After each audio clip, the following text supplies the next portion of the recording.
Hello, and welcome to the Logos Research Associates live stream broadcast. I'm Russ Humphreys, and it's my privilege to be your host for this presentation. So, Logos Research Associates is a fellowship of scholars and scientists that are committed to upholding a high view of science and a high view of Scripture. We believe that scholarship, logic, and the scientific method can and should be used to show that the Bible's historical claims are both credible and ultimately superior to the secular model of origins. Logos sponsors many creation research initiatives and projects involving many different experts and scientific disciplines, all working toward the goal of increasing the explanatory power of the creation account. Before I introduce our speaker, to begin our presentation, we will open in a short prayer, if you would please join with me. Father in heaven, thank you for the privilege of glorifying your name with this broadcast, and I ask that you cause all the speakers to speak clearly and understandably and get the message you want us to give across. And I ask that you'll make things very clear to the audience, that they'll understand and that you'll enliven their minds and the speakers' minds. And we just thank you for this privilege of uncovering more of your mighty works of creation. So we thank you and ask you these things in the name of Jesus Christ. Amen. Okay, there are two people I need to introduce to you. One is our speaker, Dr. John Baumgardner. He has a PhD in physics from UCLA and worked in computational physics at the Los Alamos National Laboratory for most of his scientific career. Since the 1980s, he has published extensively on catastrophic plate tectonics in connection with the Genesis flood. He also served on the Radioisotopes and the Age of the Earth, the RATE team, that documented multiple lines of evidence, of radioisotope evidence, that the Earth is thousands, not billions of years old. Subsequently, he helped to formulate Mendel's accountant, a computer model for exploring population genetics, uh, those issues relating to the origin and history of life. More recently, he has developed software to study the erosion and sediment transport and deposition produced by giant tsunamis during the Genesis flood as the explanation of the layered fossil-bearing sediment sequences that today blanket the continents. He currently is research professor emeritus in the School of Engineering at Liberty University. John and his wife Mary reside in Forest, Virginia. Now, we'll be joined after John makes his presentation by Dr. Andrew Snelling. He got his PhD in geology from the University of Sydney in Australia, and then worked a few years in the exploration and mining industry and in mineral deposit research before working in full-time creation ministry and research since late 1983. First with the Australian ministry, and then with the Institute for Creation Research, and now with Answers in Genesis in the USA as their director of research. He was the founding editor of what is now the Journal of Creation and was involved in the RATE project as a principal researcher and editor. He was the 6th ICC editor and is founding editor of the Answers Research Journal. So Andrew will join us after Dr. Baumgardner finishes his main presentation. And I'll also join, and we'll have a three-way conversation. And after we finish that, we'll be happy to take your questions and try to answer them. So please generate questions and send them in on the chat line, and we'll try and get the best of those questions. So John, it's my pleasure to listen to you now and see what you have to say. So tell us about radiocarbon. Well, thanks, Russ. It's a delight to be with you and Andrew and with this audience. And My topic tonight is how C-14 affirms a recent global flood and a young Earth. And it basically is a report, a elaboration on what we found in our rate project, which was conducted between 1997 and 2005. And I'll be focusing on the C-14 aspects of rate. See, I'm having trouble getting the PowerPoint to advance here. Oh, so this is the rate team and the 7 people on the front 2 rows, including Andrew and Russ. And as far as what rate found in regard to C-14 was that all carbon in fossils, whether in bone, shell, or soft tissue, contains a strong C-14 signal from when the fossilized organism was still alive. That's astonishing. And because the half-life of C-14 is so short, this means that all fossilized organisms were alive together only a few thousand years ago. So that's a very exciting discovery that rate was able to provide. Before we go into the details, let's get some basics. For example, just what is C-14? C-14 is an isotope of the element carbon with 8 neutrons in its nucleus instead of the usual 6, as we see here. C-14 is unstable, as we'll see in a moment, and with its half-life of 5,730 years. Today, almost all C-14 is produced in the upper atmosphere from cosmic ray neutrons by the reaction with a neutron with a nitrogen-14 atom, producing a C-14 atom and a proton.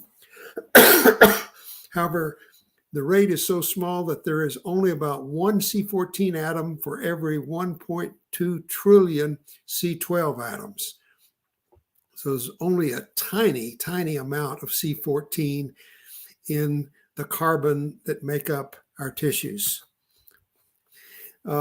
So it turns out that the C-14 in the atmosphere gets into all living things because plants utilize C-14 from the atmosphere to build their tissues. Animals in turn eat the plants, and hence most living organisms contain close to the same C-14 level as the atmosphere. In the biosphere today, which includes the air, the plants, the animals, the soil, and the seawater, there's a total of about 62 tons of C-14, which is equivalent to 1 atom of C-14 for every 1.2 trillion carbon atoms.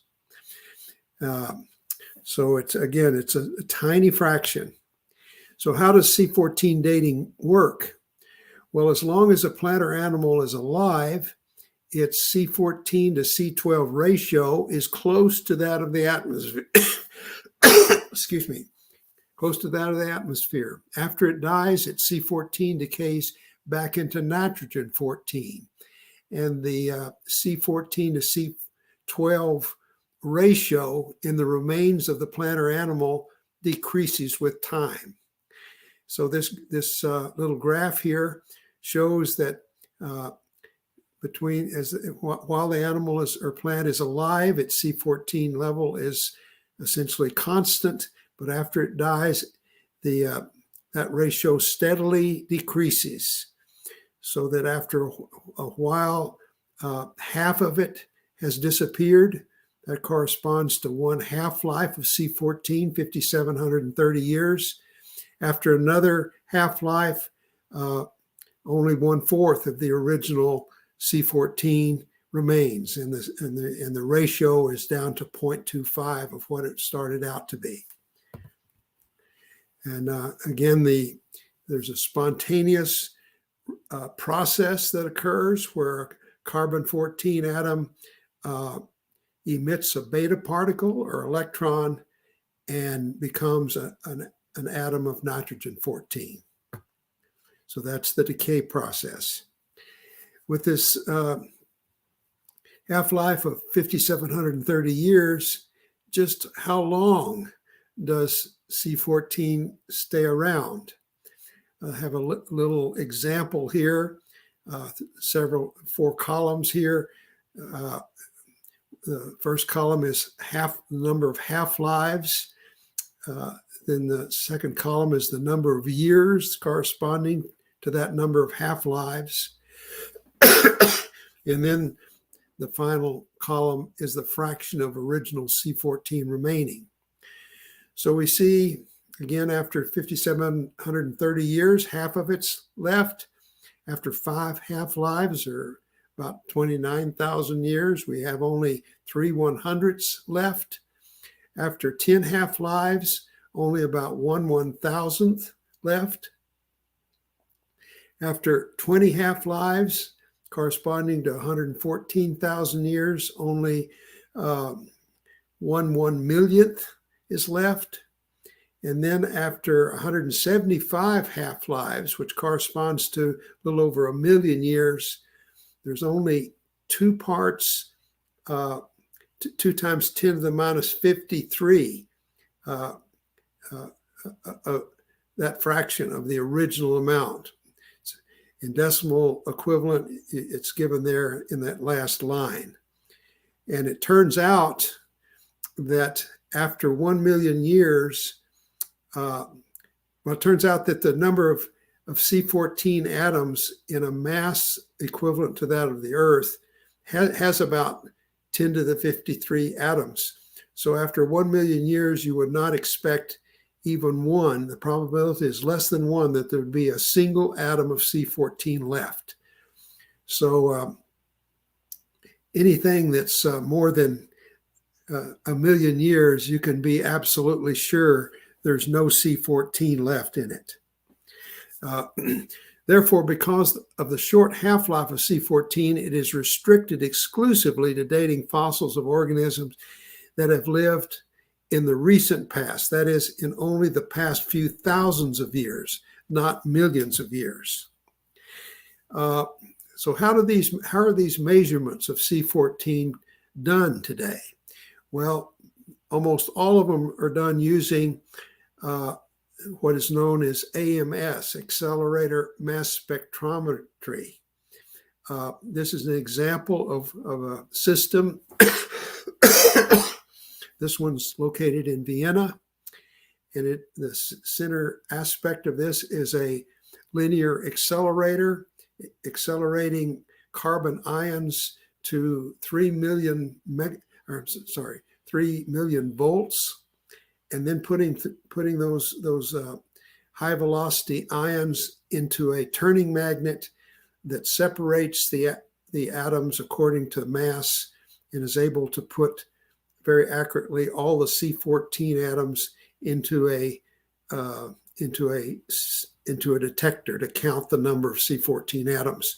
So this method actually counts individual C-14 atoms, and it incredibly is able to detect 1 C-14 atom out of 10 to the 17th power carbon atoms. So 10 to the, so that's that's 1 out of 100 million billion atoms. So just incredible technology, extreme sensitivity. As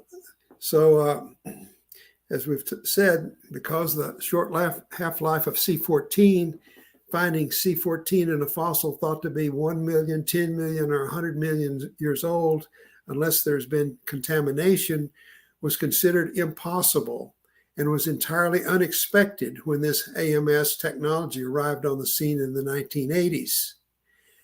But as they turned on this new equipment, what was actually discovered? Well, it was a huge surprise that C-14 was found to be present in every carbon-containing fossil that was tested. And so here's an example. That was such a surprise that it generated many papers in the peer-reviewed C-14 literature. Here's a chart showing some of those results in those published papers. You see materials, all sorts of materials, and shell for foraminifera, bones, wood, marble, all containing considerable levels of C-14. In that first column, that first row, that value for C-14 of 40,900 years corresponds to 1,170 times the detection limit of this accelerator mass spectrometer equipment. So it's they were seeing whopping signals, very large signals of the large amount of C-14 in all these materials. Here's some more in this table, and here the last one corresponds to a 50,900 radiocarbon years, or 380 times the AMS detection limit. Again, a wide variety of materials, including coal and coke, fossilized wood, and so on. So the big question was, where is all this C-14 coming from? So there was a frantic quest to find the sources of so much unexpected C-14, which led to dozens of papers in the peer-reviewed radiocarbon literature in the 80s and 90s. Minor defects were found in laboratory procedures, but after these defects were corrected, the measured AMS C-14 levels remained essentially unchanged. So what spin has the radiocarbon community applied to this unexpected situation?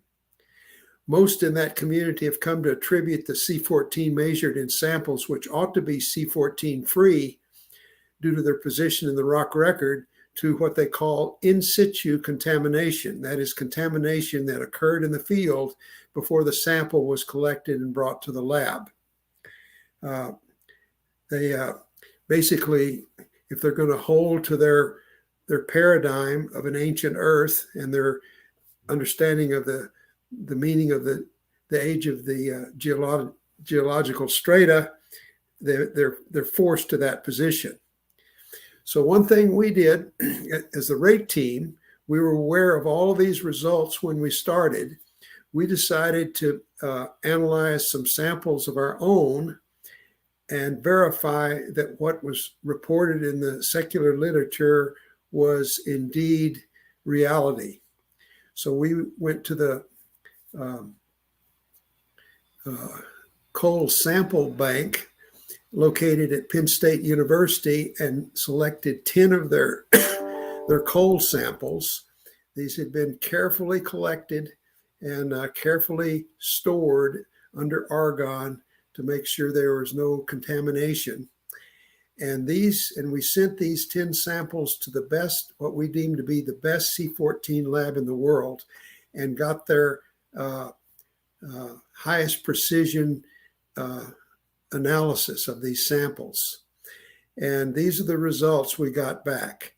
You see the last column, they're very close to all of them, very close in the range of 40 to 60,000 radiocarbon years. And the average was just slightly below 50,000 C-14 years, which represents 247 times the AMS detection limit.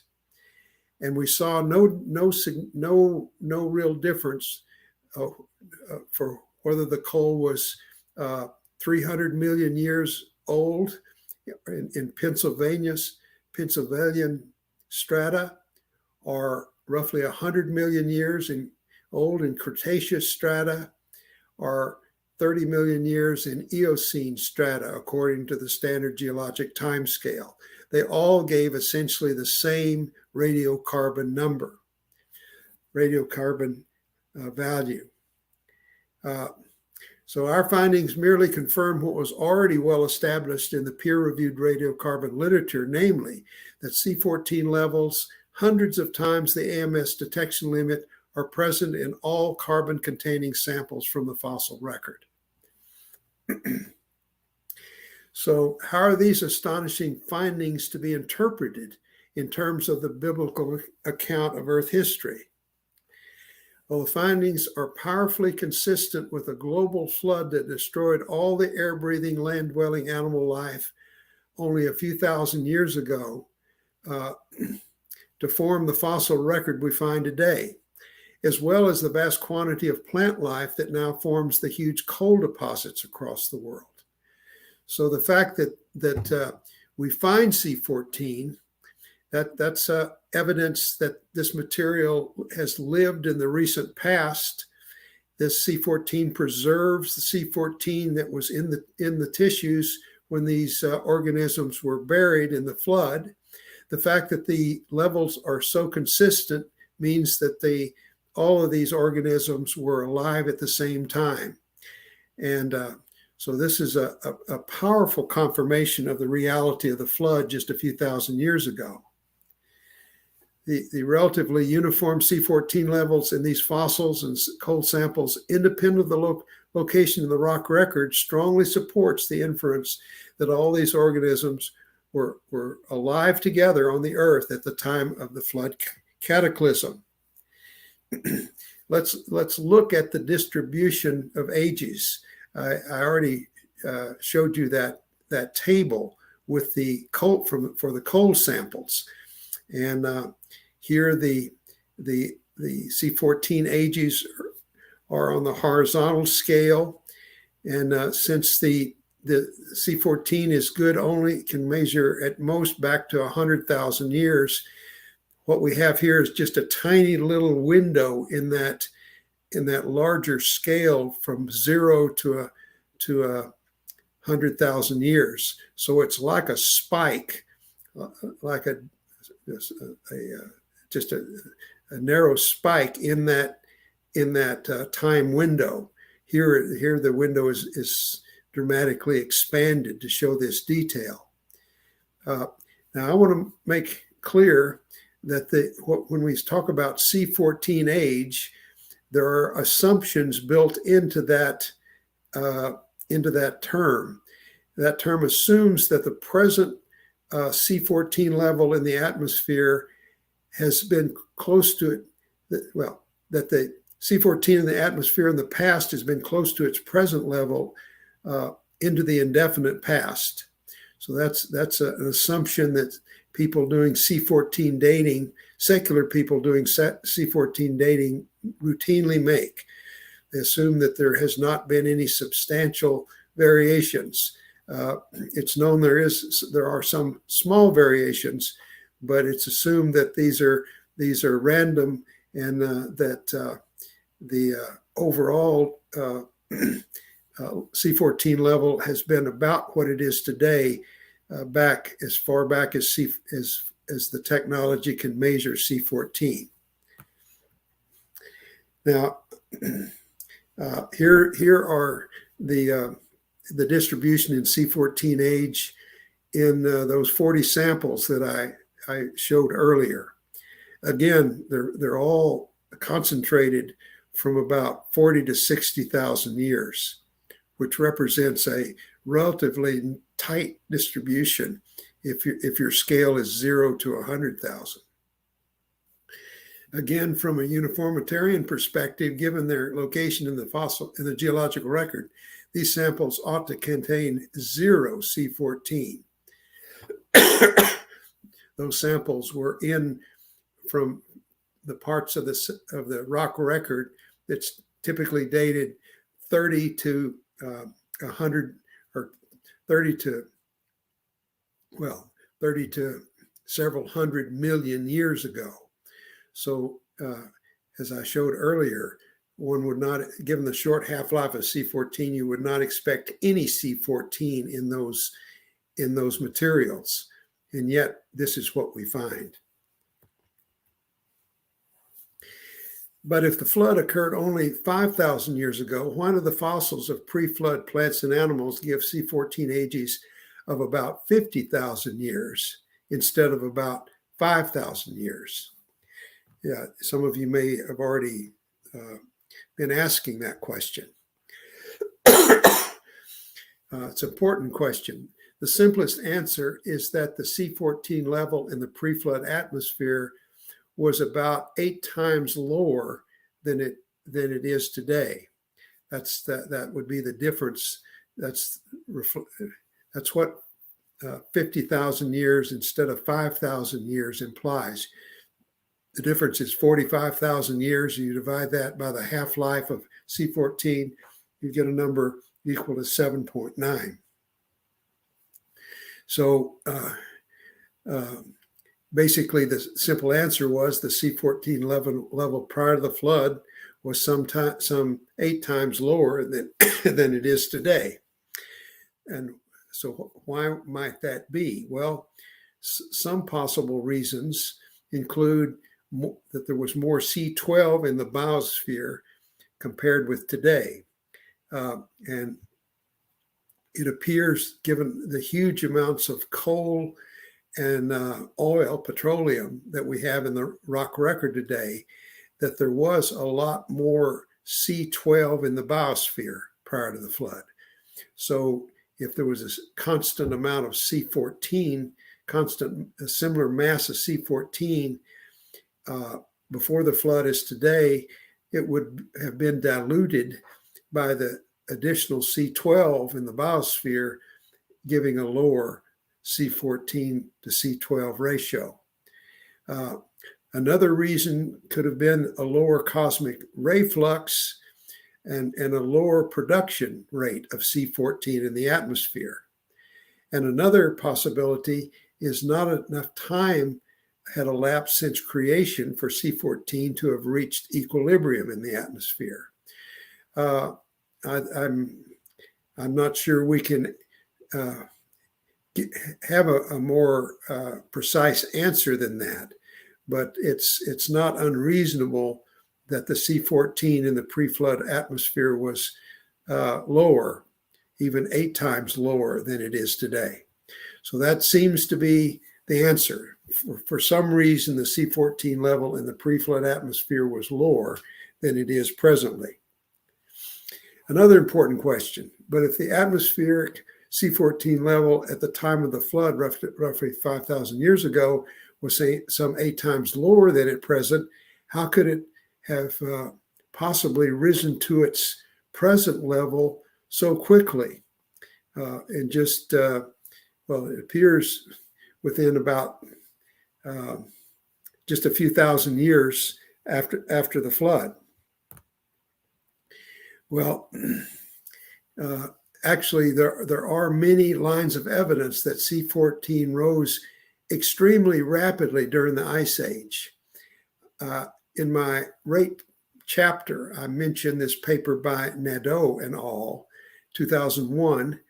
These authors reported C-14 measurements in a marine clam, Spicula subtruncata, which is a clam, a type of marine clam, from a late Pleistocene core dated at 120,000 years from northwestern Germany. Measurements were made both on the inside and the outside of the shell of this single specimen. The average C-14 value for the outside of the shell was 0.3% modern carbon, equivalent to a C-14 age of 48,000 years, while for the inside it was 0.67% modern carbon, which corresponds to 41,500 years. At face value, this indicates that the C-14 level more than doubled during the lifetime of this individual clam. That implies a very rapid increase in C-14 in the C-14 level during the Ice Age. And there have been over the years many reports of different amounts of C-14 in animal remains, especially mastodons from the Arctic. And so there are these indicators that the C-14 level did rise rapidly immediately after the flood during the Ice Age. Okay, and here's a photograph of these clams that were like the ones that were used in that C-14 determination. All right, so I'll have a little more to say about the history of C-14 a moment later, but I want to now turn to another stunning rate discovery involving C-14, namely the finding of C-14 in diamonds. These are some research diamonds we got from De Beers from a mine in Botswana, and we had these tested for C-14, and they astonishingly had C-14 levels distinguishingly above the detection limit. But we we analyzed about 20 diamonds, but there were 6 of them that gave especially high levels. These were from alluvial deposits, stream deposits in Namibia in Southwest Africa. And these diamonds had between 40 and 300 times the AMS detection limit, which was just very astonishing. And the fact that there's so many, most of these diamonds consistently gave these levels was really got our attention.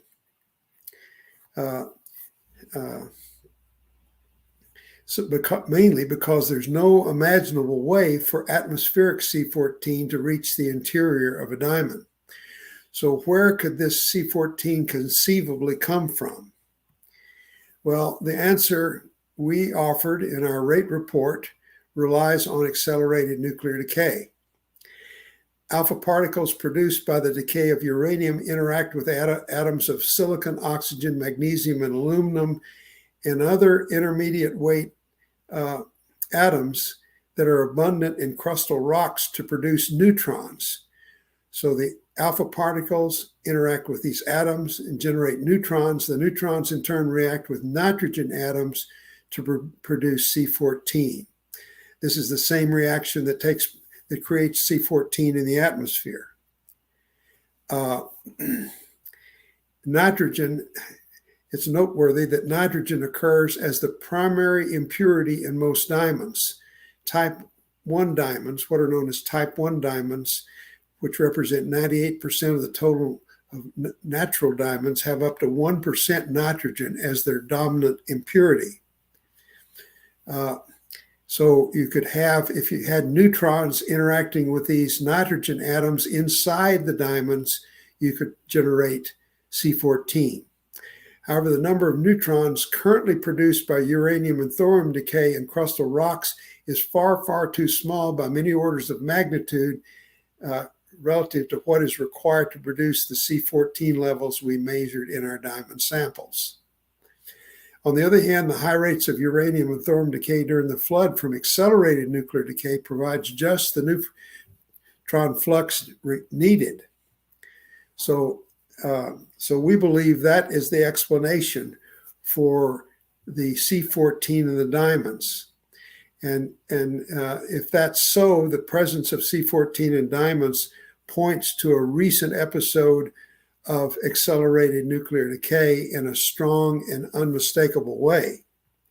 This means that the rate project, the overall rate project, identified 3 independent lines of radioisotope evidence that point unequivocally, in our opinion, to the reality of accelerated nuclear decay during the flood and probably also during creation week.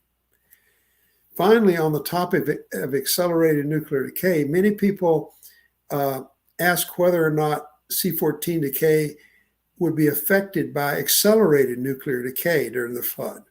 The rate team's answer to that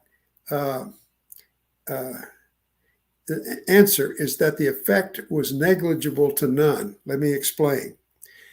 The reason for this involves quantum mechanic aspects of nuclear stability.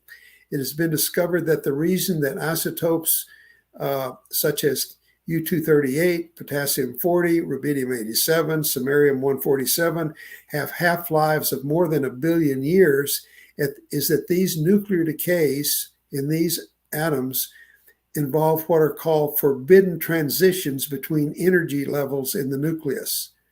This forbiddenness makes these transitions extremely unlikely and rare, and the resulting half-lives to be extremely long.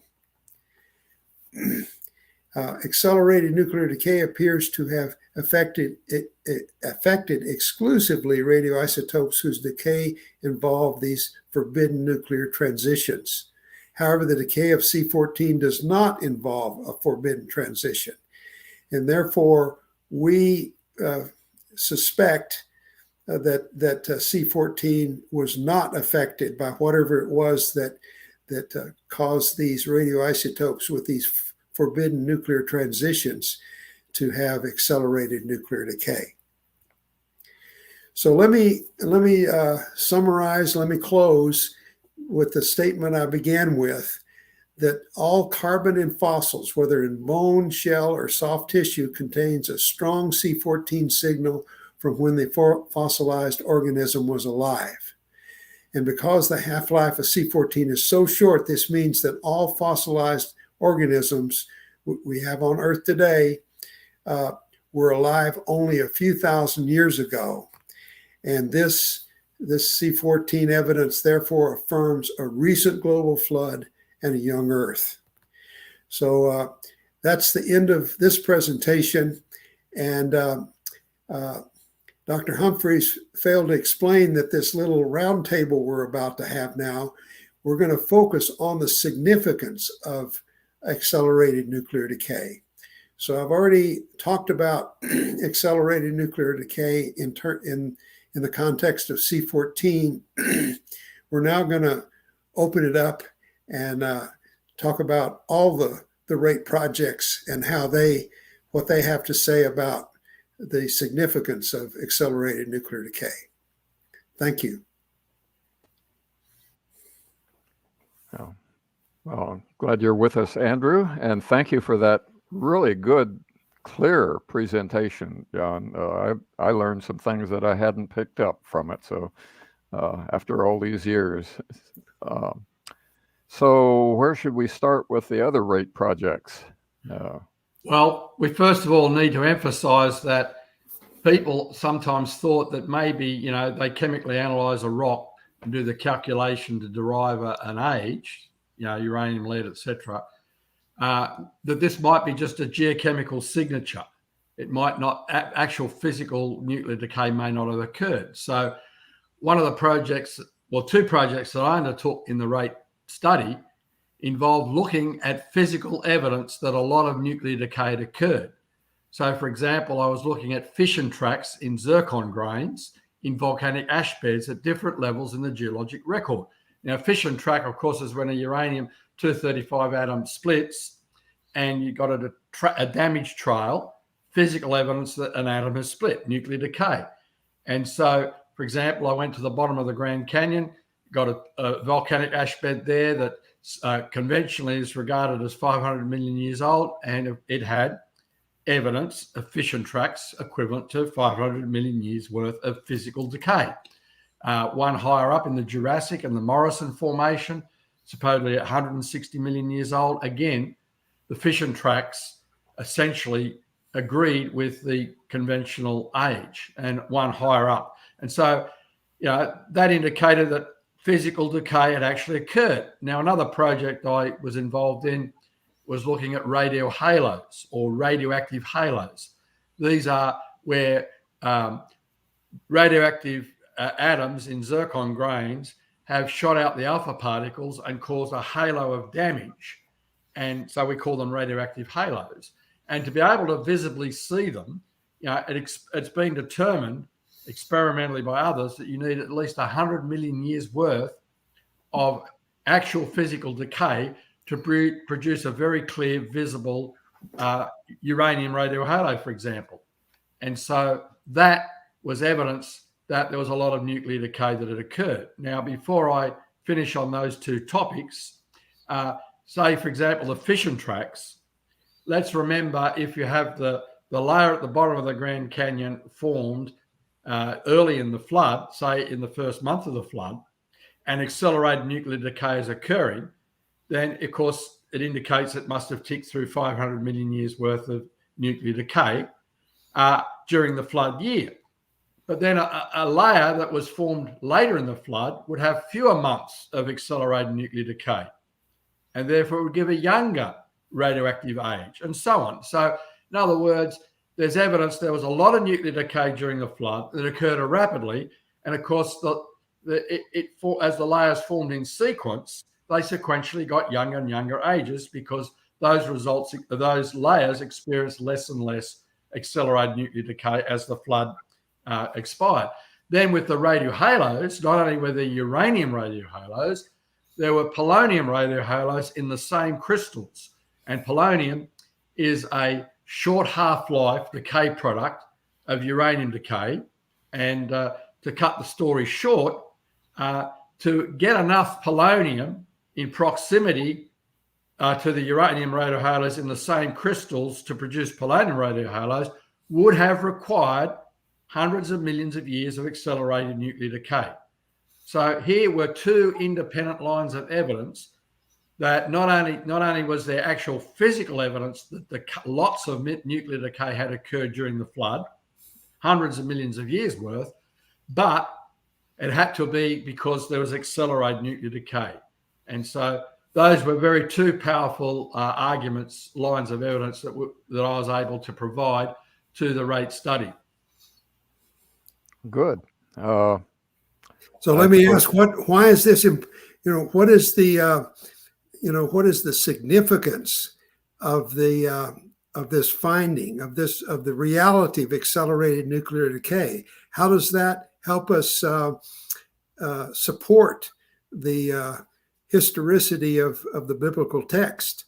Well, it tells us in the case of the fission tracks and the radiohalos that because there was so much accelerated nuclear decay, hundreds of millions of years worth in the flood year, that immediately rules out those layers being hundreds of millions of years old. And so this evidence is compatible with a young Earth and a recent flood. Yeah, Okay. it also just explains why all the radioisotope methods of deep layers show big ages, and shallow layers, and they show small ages. So it's what we would expect from accelerated decay. So it's an alternative explanation of the radioisotope ages that are put on these layers. So we now, as creationists, we now have a clear and a confident explanation for the reason why these methods give ages of tens of millions, hundreds of millions, even billions of years for these rocks, when in fact they're only a few thousand years old. So we can explain that. We can understand it. It's because the clock based on nuclear decay ran at a rapid rate, extremely rapid rate during the flood, and ran up a huge amount of time, ran up hundreds of millions of years worth of time on those clocks during the flood. Radioisotope time, you might call it. Not radioisotope time. Ran up that radioisotope time during the flood, ran up hundreds of millions of years worth of it. And so we now can understand it and explain it in terms of the the framework of biblical history. Another study that I was involved in, we sampled a number of rock layers. For example, in the Grand Canyon, there were 4 rock units we studied, where we got the same samples submitted for all four methods. And to see, I mean, according to the textbooks on radioactive dating, radiometric dating, they should have all given the same age for the rock, because the clocks all started ticking when the layer formed, and we have this real time period between when the layer formed and to the present. And so, for example, we found a diabase sill, which is where the molten basalt magma was squeezed between layers under the ground and cooled. We got results like potassium argon, 841.5 million years, rubidium strontium, 1,060 million years, uranium lead or lead 1,250 million years, and samarium neodymium 1,379 million years. And so that meant that to get those, that all happened in a real time period. So it meant during that real time period, the potassium argon clock must have ticked through 841.5 million years, while the rubidium strontium clock ticked through 1,060 million years, while the uranium lead clock ticked through 1,250 million years, while the samarium clock ticked through 1,379 million years in the same real-time period. In other words, and those dates are based on assuming the rates in the past have been at the same as we measure today for each of those clocks. So it tells you that the rates of decay were not the same in the past. So the acceleration wasn't the same for each isotope. Correct, but it indicates again that there had to be accelerated nuclear decay, and the different clocks or the different radioisotope parent-daughter pairs had to decay at different faster rates in the past during the flood. Okay. So well, again, should I talk about zircons and helium now? It's not. Yeah, that's right. It's not as if you only have one method. You've got multiple lines of evidence. So you've mentioned at least 2 there. Russ, his talk last time involved, he was reporting about helium retention in zircon crystals and how we measured how fast helium diffuses out of zircon, and that the clock based on the rate of helium leakage out of zircon gave an age 250,000 times shorter than the uranium lead decay clock. Yeah.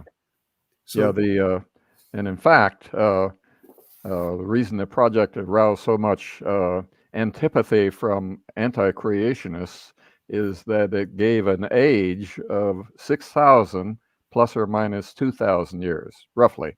I rounded those numbers off. So that's too close to the biblical age of the earth for comfort. So that has been a lightning rod that has attracted a lot of negative comments from the people who don't want the Bible to be true. So, but I really like the zircons because they almost seem to be invented by God as a natural nuclear decay laboratory. Because Steve Austin explained this to me quite a while ago in the RAPE project. When zircon forms in magma, it's almost the first crystal to form because it has the highest melting point. So as a magma cools, the zircons start forming within it, and they as the crystal lattice forms, the crystal will yank, drag, pull, attract uranium atoms that are passing in the magma and grab them and stuff them into the lattice in place of the zirconium. But uranium decays eventually down to lead, and lead happens to be the wrong size and has the wrong number of chemical hooks to fit into the lattice. So the zircon, as it's forming, rejects lead atoms. So we have this little object in nature that is, we know should have started with a lot of uranium atoms and very few lead atoms. It's like a sealed capsule. Yeah, and what they find in nature is not only uranium, but they find the right lead isotopes from the decay of the uranium, and also from thorium. Same story for thorium. And so when they find the lead isotope 206, they know that uranium-238 has decayed into that.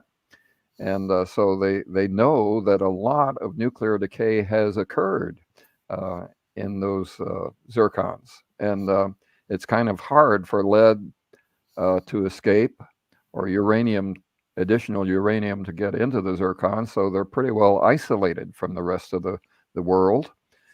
And then as uranium decays to lead, it produces 8 helium atoms. That's the alpha decay. You know, the alpha particles are 2 neutrons, 2 protons. That's the nucleus of a helium atom. So uranium spits out an alpha particle, and a lot of them stop within the crystal, and they grab electrons, and they become full-fledged helium atoms. So when we look at the crystal now, we know how many helium atoms were originally produced, and we can tell from the size of the crystal how many of those helium atoms were produced within the crystal and stayed within the crystal. So then what we found, what Dr. Robert Gentry found from Oak Ridge, analyzing the same zircons that we looked at later, we found 50% large amounts of the helium was still in the zircons. Now, the question is, how fast can a zircon leak helium out of it? And so we hired probably the world's best experimenter. His name is Kenneth Farley, and I think he's at Caltech. And he didn't know what we wanted as a result. He didn't know who we were. And so his experiments were really blind. And we had made a prediction about how much helium would be retained, and made a prediction about the rate of leakage of the helium out of the zircons. And that was in print before the experiment started. So we found that the amount of helium that was still in the zircon was just what we expected. The leakage rates from the helium was just what we expected. And so we're pretty confident about the dates from helium leakage that we got, thousands of years, and so that's the conundrum. We have 1.5 billion years worth of helium in the zircons, and a lot of it's still there. But we have, but that helium had to be produced a short time ago, within thousands of years ago, or else it would have already left the zircons. So we think we understand this process pretty well, and it points to a young Earth. And also, for that amount of helium to be produced in the crystal during the short time it's been on Earth requires accelerated nuclear decay. So that's our story. So the significant, to me, it's not just one line of evidence we have, it's multiple lines of evidence. We have the helium diffusion evidence, we have the polonium radio halo evidence, we have the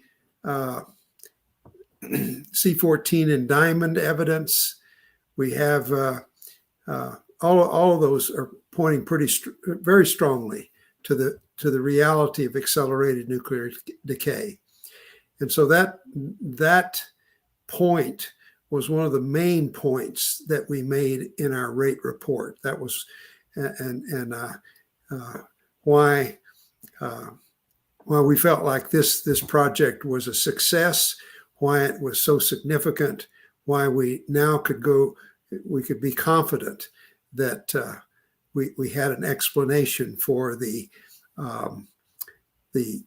million and billion year ages for rocks. We could explain it. We could account for it. We could understand it.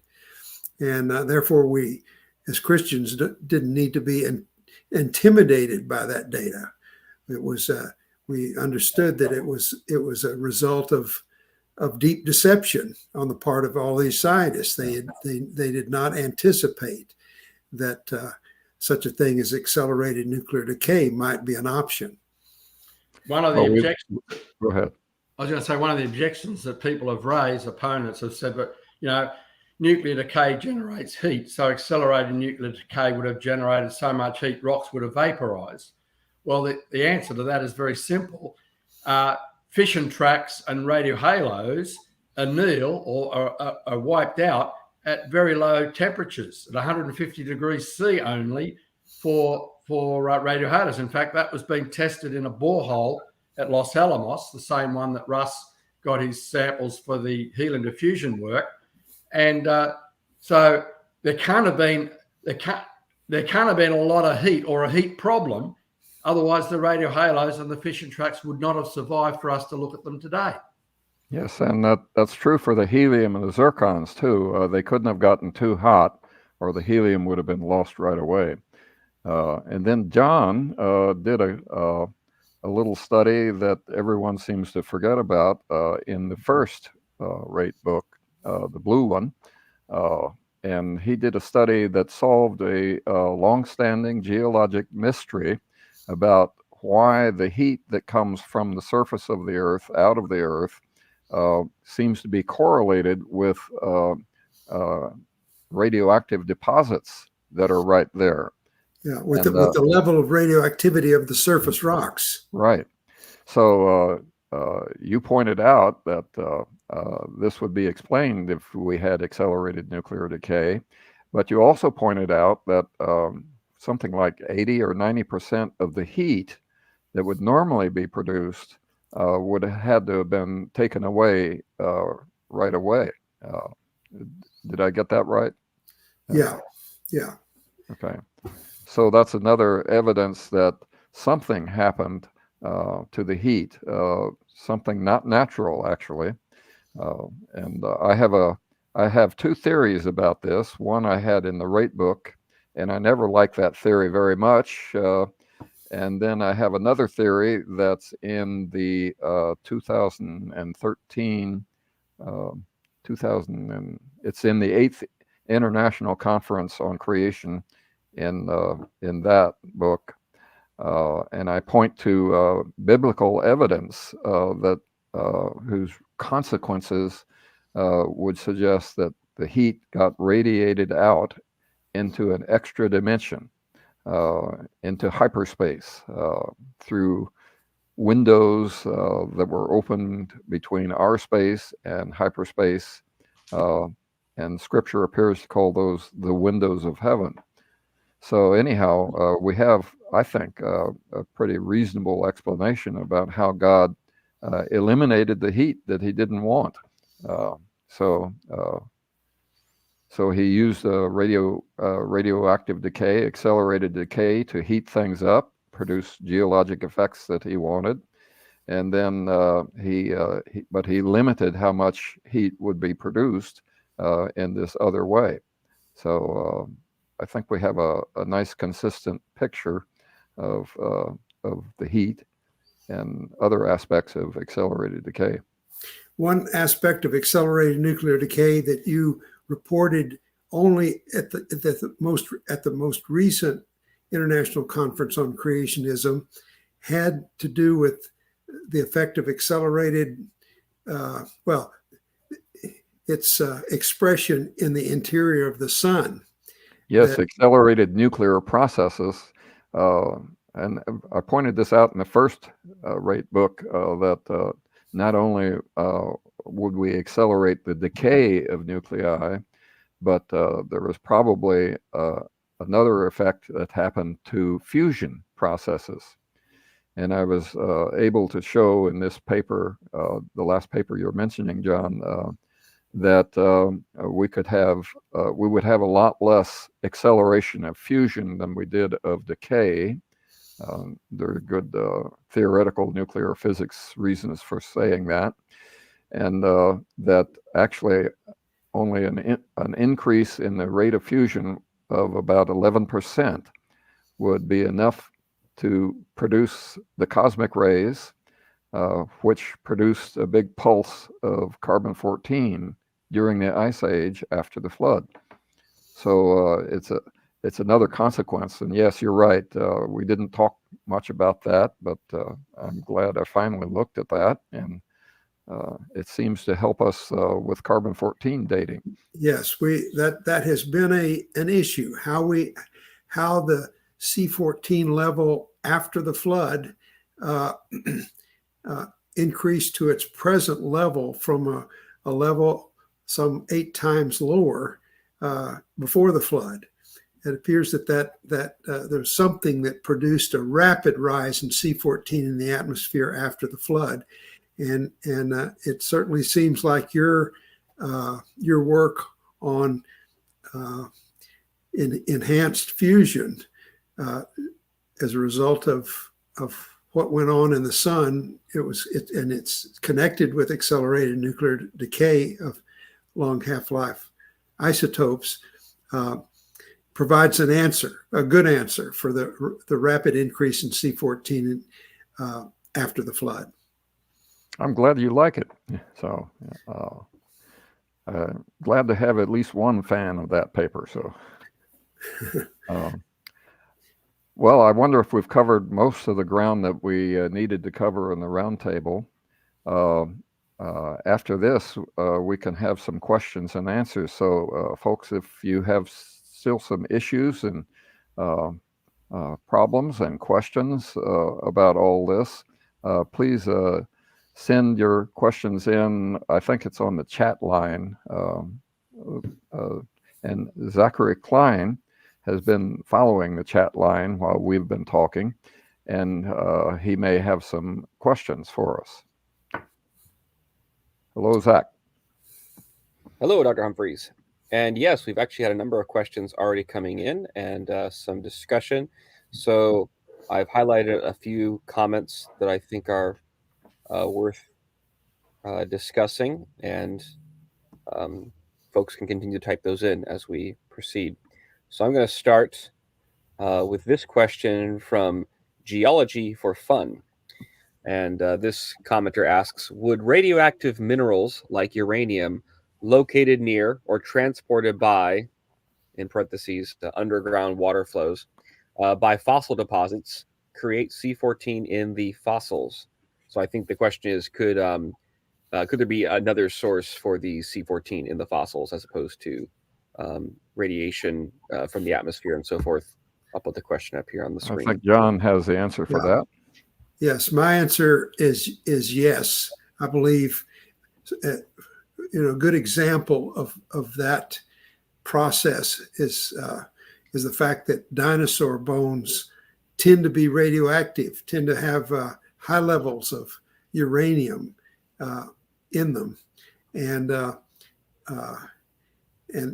they also have young C-14 ages. The number of creationists have had dinosaur bones tested for C-14, and the ages that come back are much younger than this roughly 50,000 years, radiocarbon years, that we find for other fossil material. That suggests that there's been additional C-14 produced in these bones, and the simplest explanation is that it's because they have elevated levels of uranium, and the neutrons produced by the uranium decay has produced C-14 in these bones.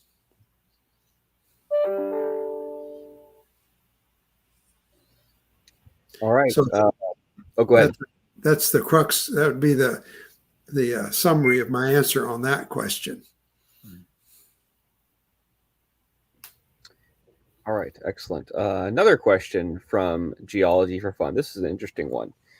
They're asking, could C-14 data be used in a meaningful way to narrow down possible post-flood boundaries? And there was a little bit of ensuing discussion about that in the chat, but I'll put the question up here on the screen. Well, since the C-14 started at a low value right after the flood, there might not be a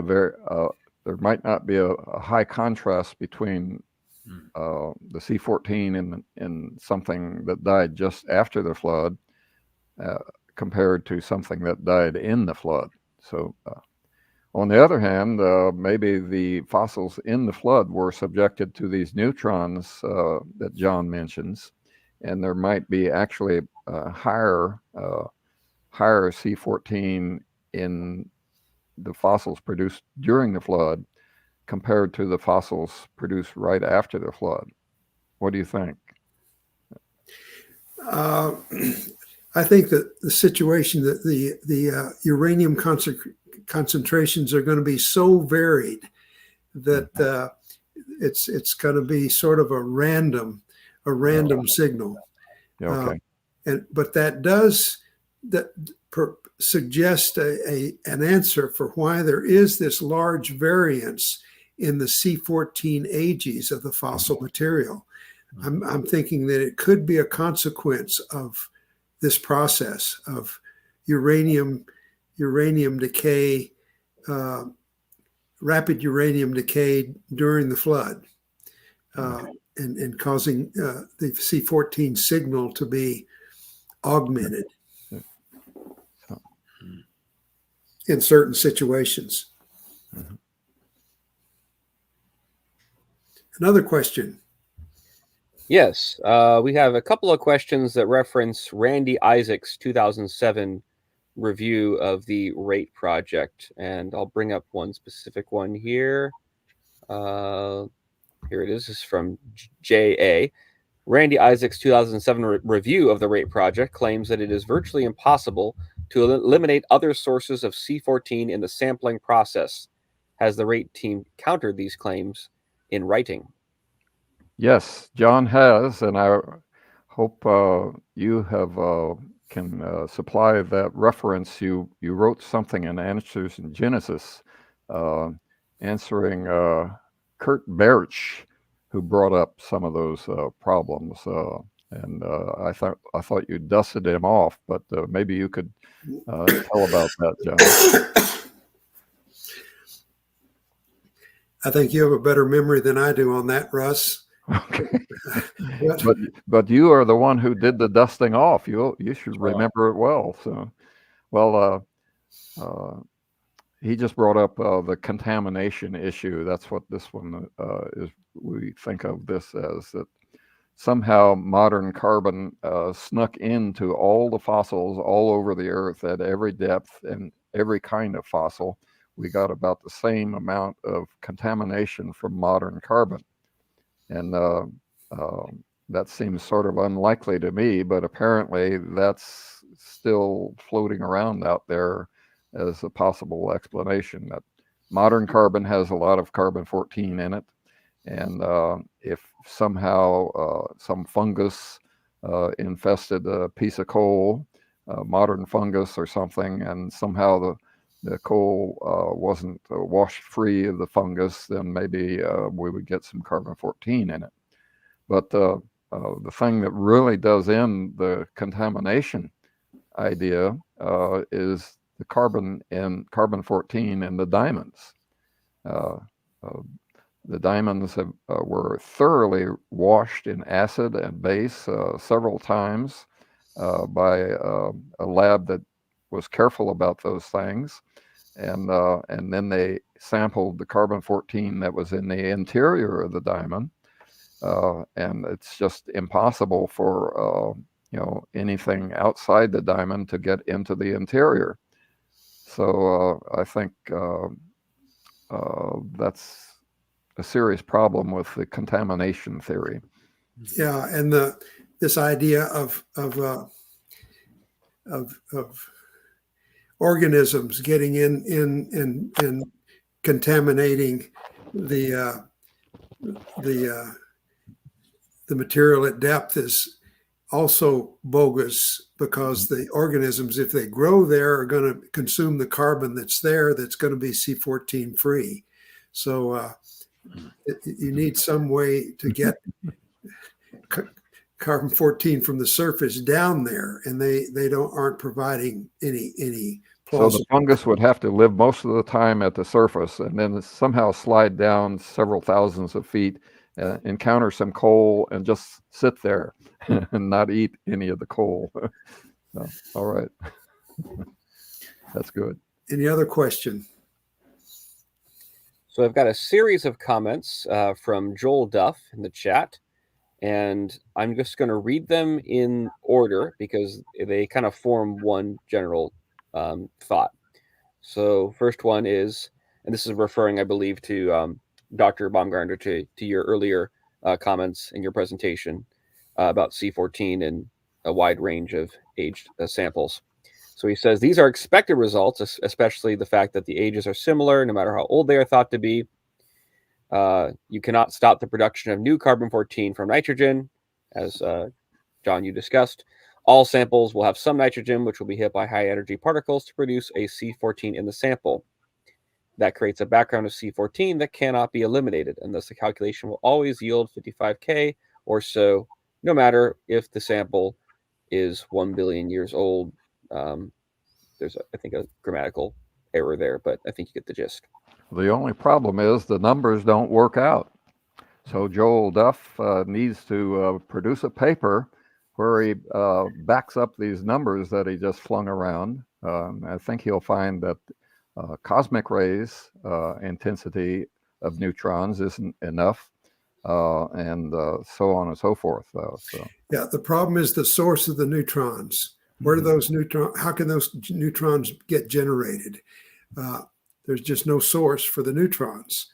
And I was saying you need an extreme source to account for the C-14 we find in the diamonds. An episode where the decay rate is like 1 billion times higher than it is today. In other words, an episode of accelerated nuclear decay.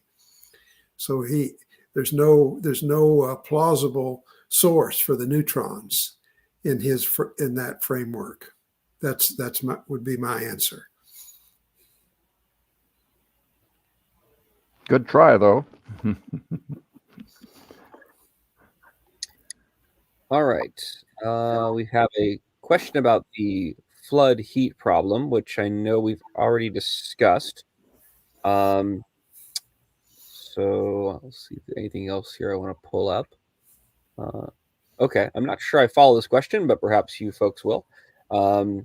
Does the depth of the buried samples correlate to essentially constant amounts of carbon-14? So perhaps a question about what is the relationship between how deeply these samples are buried to their C-14 levels? No, doesn't appear to be any kind of correlation. The levels are constant regardless of where they come from, the depth they're found. So you have the coal that maybe have to be mined, hundreds of feet below the surface, or you have material that's just a few feet below the surface. They all, if it's a flood deposit, they all tend to have the same amount of C-14.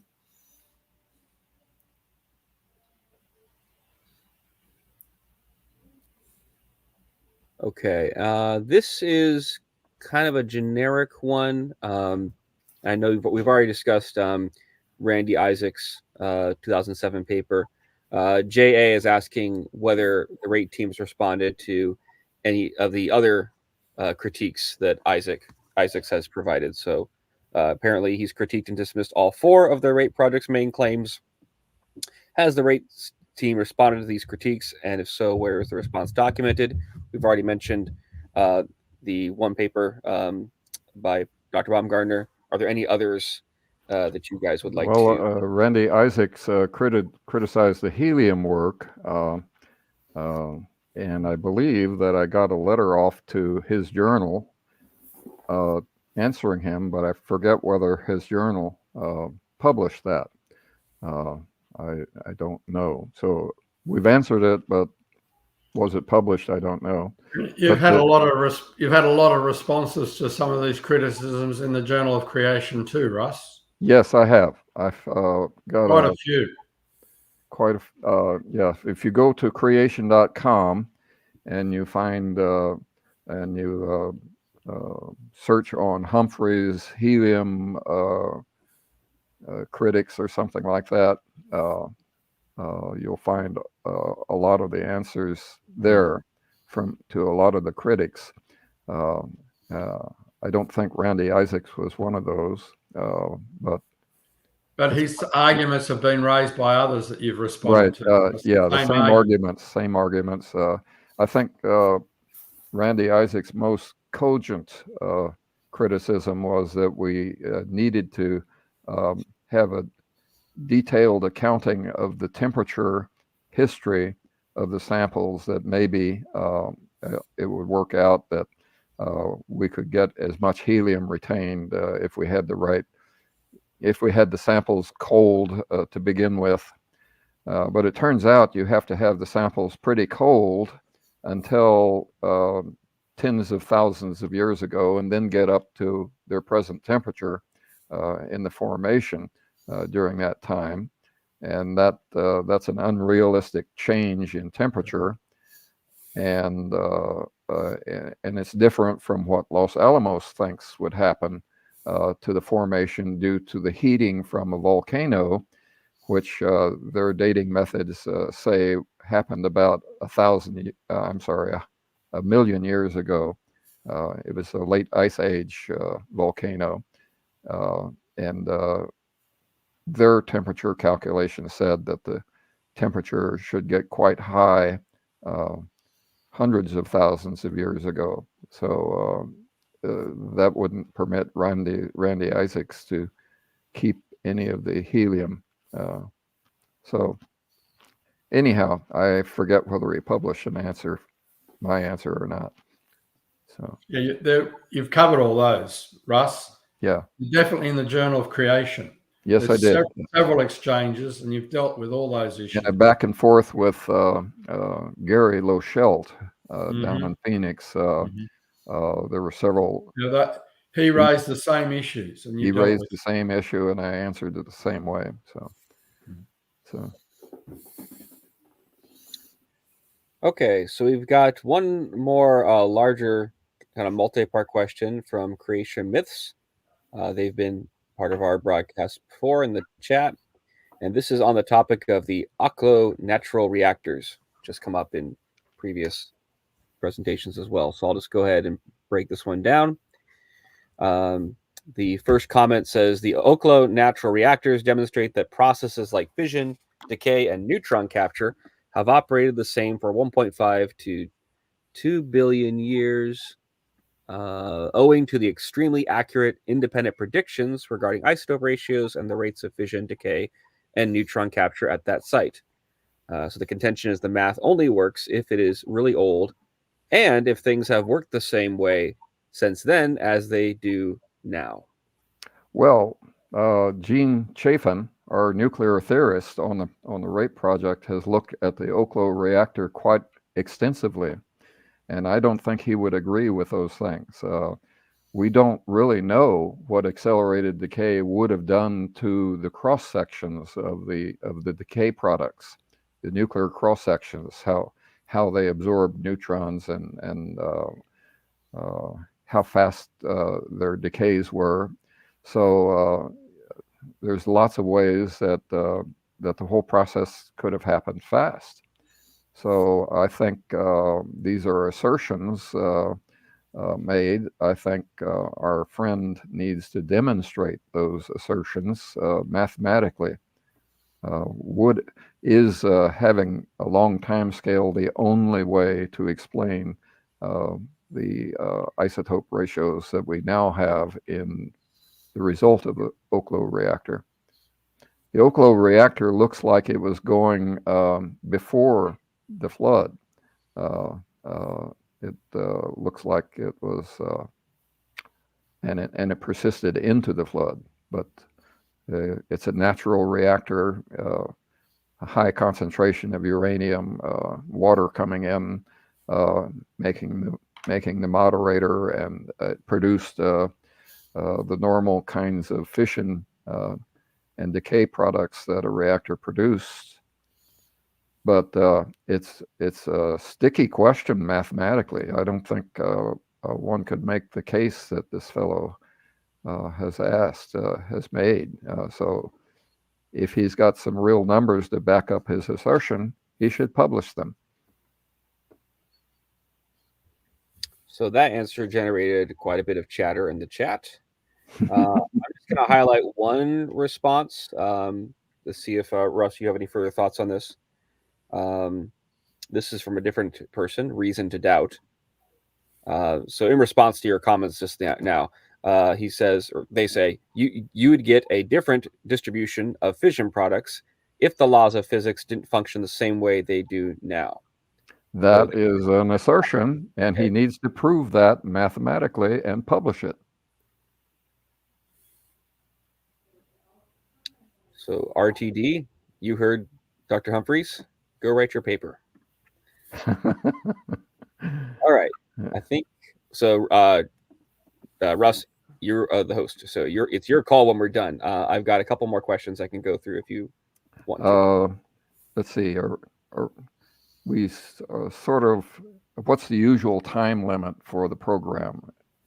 Is it just 1 hour or 1.5 hours? Or we're at about 1 hour and 23 minutes right now. So yeah, we've gone to, we've gone about the normal length of time of 1 hour for the presentation, 20 minutes for questions. How about one more question, Zach, and then we'll call it a quits. All right. So this is from Harmon126. And they ask, have zircons with known dates been found with the correct amount of helium due to the decay of uranium, for example, in Hawaii? I don't know. In fact, I don't think so. I think Hawaiian lavas are basalt, and they don't have zircons in them, for starters. Yeah. Okay, that's good. No granite at all. They're very young, so they're post-flood. But I don't think it's uncommon to find large amounts of helium in zircons because there's a dating method called the uranium, thorium, helium method, correct, which depends on having large amounts of helium in the zircons to work. So I think, the zircons with known dates that are, 1 billion years old or so, shouldn't have any helium in them. And yet most zircons, hundreds of millions or up to 1 billion years, seem to have a large amount of helium, or otherwise this particular dating method wouldn't work. So I don't know, though. I think that would be a good thing to survey if we've got more things to find out. It would be nice, if we found an exception, a zircon that was pretty young and still had no helium in it, for example, that would be a counterexample to our view of what's been happening in them. So I guess I don't really know the answer.